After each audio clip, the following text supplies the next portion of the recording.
अपने जीवन में जिसको उसने अपना आराध्य माना है उसके प्रति अनन्य भाव होना ही चाहिए। और वेदांगनाओं की चर्चा करते समय मैंने आपसे कहा था कि उनके जीवन का प्रत्येक व्यवहार अपने आराध्य परमात्मा श्री कृष्ण को प्रसन्न करने के लिए होता है। वे बहुत सुंदर दिखाई पड़ती हैं, चित्रों में भी आपने उनको देखा है। और अभी जो रामानंद सागर का श्री कृष्ण सीरियल चल रहा है उसमें भी आपने उन सब गोपियों को कई बार आधुनिक दृष्टि से जैसे आजकल के लोग दिखाते हैं दिखाने का प्रयत्न किया होगा। मन में विचार आता है कि जो भगवान श्री कृष्ण के प्रति इतनी समर्पित हैं वो अपना श्रृंगार क्यों करती हैं? उन्हें तो बिल्कुल विरह वेदना में डूबकर एकदम क्षीण काय हो जाना चाहिए।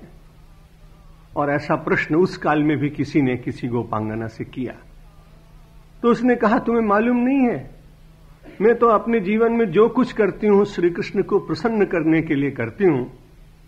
और ब्रज साहित्य का एक अच्छा कवि हुआ देव, उन्होंने एक गोपिका की अनन्यता का अद्भुत वर्णन किया है। देव में शीश बसायो स्नेह सो ओ भाल मृगम मद बिंदु के राख्यो कंचुक में चुपरो करी चोवा लगाए लियो उर्को अभिलाख्यो ले मखतूल गहे गहिने रस मूर्तिवंत श्रृंगार के चाक्यो और सांवरे लाल को सांवरो रूप में नैनन को कजरा करी राख्यो। उसने कहा मैं तो श्याम सुंदर को इतना चाहती हूं, देव में शीश बसायो स्नेह सो। मैं बाजार में गई, मुझे श्वेत तेल अच्छा नहीं लगा, पीत तेल अच्छा नहीं लगा, इसलिए मैं बाजार में गई और वहां से जो श्याम वर्ण का तेल था वो ले आई और उसे मैंने अपने शीश पर चढ़ाया। मुझे लगा मेरे शीश पर मेरे श्याम सुंदर विराजमान।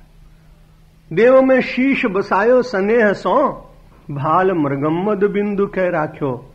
और मैंने अपने मस्तक पर श्याम बिंदी लगाई क्योंकि मुझे ध्यान रहे कि मेरी त्रिपुटी में, मेरे आज्ञा चक्र में भी मेरे श्याम सुंदर ही विराजमान। आज्ञा चक्र में योग का अभ्यासी बहुत दिनों के बाद पहुंच पाता है। मूलाधार से उसकी यात्रा प्रारंभ होती है, मणिपूरक पर पहुंचता है, अनाहत चक्र में जाता है, हृदय चक्र में पहुंचता है, उसके बाद आज्ञा चक्र में पहुंचता है, उसके बाद कुंडलिनी जागृत होती है। लेकिन भक्त की अनन्यता देखिए, वो कुंडलिनी जागृत करने के लिए इतना प्रयत्न कुछ नहीं करता।